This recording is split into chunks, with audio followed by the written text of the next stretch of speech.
മമ്മൂട്ടി എപ്പോഴും നമുക്ക് അവൈലബിൾ ആയിരുന്നു. ഇപ്പം ഉദയായിക്ക് പ്രേം നസീർ അവൈലബിൾ എന്ന് പറയുന്നത് പോലെ ജൂബിലിയുടെ പടത്തിനൊരു പ്രിഫറൻസ് മമ്മൂട്ടി എപ്പോഴും തരുമായിരുന്നു.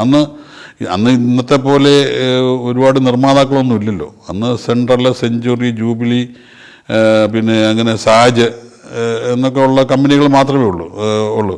അപ്പം നിർമ്മാതാക്കളുടെ എണ്ണം കുറവാണ്, ചിത്രങ്ങളുടെ എണ്ണം കുറവാണ്.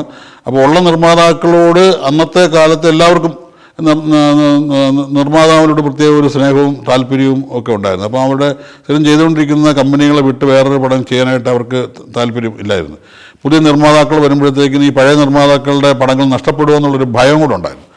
അതുകൊണ്ട് നമ്മളോടൊക്കെ എല്ലാം സഹകരണമാണ്. ഇന്നിപ്പം പിന്നെ ഇന്നത്തെ കാലത്ത് പറഞ്ഞാൽ നിർമ്മാതാവ് എന്ന് പറയുന്നത് പുതിയ ആളുകളാണ്.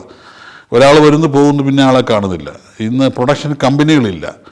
അപ്പം എല്ലാം വന്നു പോകുന്ന നിർമ്മാതാക്കളായതുകൊണ്ട് ഇന്നിപ്പം ആർട്ടിസ്റ്റ് ടെക്നീഷ്യൻസിൻ്റെ കയ്യിലേക്കാണ് സിനിമ പോയിരിക്കുന്നത്. അപ്പം ആ നിർമ്മാതാവിൻ്റെ ഒരു കാലഘട്ടം മാറി. പക്ഷേ ഇനി രണ്ടാമത് ആ ഒരു കാലഘട്ടം വരും എന്നുള്ളൊരു പ്രതീക്ഷയാണ്. അങ്ങനെ വരികയാണെങ്കിൽ നമ്മളൊക്കെ വീണ്ടും രണ്ടാമത് സിനിമാ രംഗത്തേക്ക് വരാനായിട്ടാണ് ഉദ്ദേശിക്കുന്നത്.